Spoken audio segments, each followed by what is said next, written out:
এই চিকিৎসা অবহেলার যে একটা ভয়াবহ চিত্র বাংলাদেশে উঠে আসছে বহু বছর ধরে, এটা নতুন কিছু না। এই কমিটির অংশ একজন সদস্য হিসেবে আমার অভিজ্ঞতা থেকে যতটুকু করার করছি, যা যা ঢোকানোর সেগুলোর পিছনে রিজনিং দেয়া, এইসব কাজ করে যাচ্ছি। এখানে আমি আশা করছি যে চিকিৎসা অবহেলার একটা অবকাঠামো আমরা দেশকে দিতে পারবো। কারণ এখন বর্তমানে কিন্তু চিকিৎসা অবহেলার কোনো অবকাঠামো নেই। হ্যাঁ, অনেকে বলতে পারে যে বিএমডিসিতে অভিযোগ দায়ের করার পদ্ধতি আছে, আইন আছে, রেগুলেশন আছে, কিন্তু আমরা সবাই জানি বিএমডিসির যে এই পদ্ধতিটা বা রিড্রেসাল মেকানিজমটা একেবারেই কার্যকর না। এখানে আপনারা অলরেডি ভুক্তভোগীদের থেকে শুনেছেন যে আপনি যদি একটা অভিযোগও দায়ের করেন, বছরের পর বছর পার হয়ে যায়, সেই অভিযোগটা নিষ্পত্তি তো দূরের কথা, সেই ব্যাপারে কোনো ধরনের স্টেপসও নেওয়া হয়।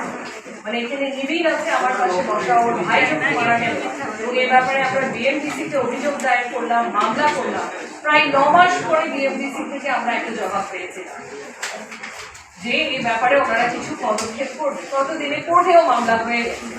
এরকম বহু উদাহরণ আছে যেটার থেকে এতটুকু প্রমাণ হচ্ছে যে বিএমডিসির মেকানিজমটা সেটা কিন্তু কাজ করছে।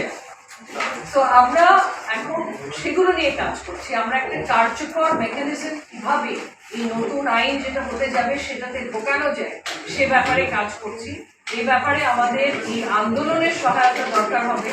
এটা যখন একটা খসড়া দাঁড় করানো হবে, আপনাদের সবার মতামত দেওয়া হবে, আপনারা প্লিজ তখন সবাই এগিয়ে আসবেন আপনাদের মতামত, আপনাদের অভিজ্ঞতাগুলো শেয়ার করার জন্য, যাতে করে একটা শক্ত আইন আমরা পাই।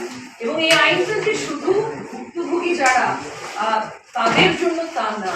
কারণ আপনি একটা জিনিস দেখেন যে সিস্টেমের প্রতি যখন আমাদের আস্থাটা হারিয়ে যায় তখন কিন্তু মব জাস্টিস প্রিভেইলস। আর আমরা দেখেছি যে অনেক সময় ভুক্তভোগীদের পরিবার তারা হাসপাতালে গিয়ে ভাঙচুর করেছে, ডাক্তারদের মারধর করেছে, যেটা একেবারেই গ্রহণযোগ্য না। কিন্তু এই জিনিসটা হয় কেন, সেই প্রশ্নটা আমাদের নিজেদের কাছে করা উচিত। এই জিনিসটা হয় যখন কিছু দূর হলেও মানুষের সিস্টেমের প্রতি আস্থাটা হারিয়ে যায়। তো সেই আস্থাটা আমাদের ফিরিয়ে আনতে হবে সিস্টেমের প্রতি, এবং তখনই দেখা যাবে হাসপাতাল এবং ডাক্তাররাও যেরকম সুরক্ষিত থাকবে, সিমিলারলি পাশাপাশি আমাদের রোগীদের যে অধিকারগুলো আছে সেগুলো আমরা সুরক্ষা দিতে পারি। তো এমন একটা আইনি অবকাঠামো আমাদের দরকার যেটা এই দুটো বিষয়ের মধ্যে একটা ব্যালেন্স স্ট্রাইক করবে। কারণ এটা কোনো সাংঘর্ষিক জায়গায় আমরা নিয়ে যেতে চাই না। আমাদের একে অপরকে দরকার। সেবা গ্রহীতা এবং সেবা যারা দিচ্ছে এদের মধ্যে কোনো ধরনের সংঘর্ষ আমরা চাই। আমরা একসাথে কাজ করতে চাই স্বাস্থ্য সেবা খাতটা উন্নয়ন করার জন্য।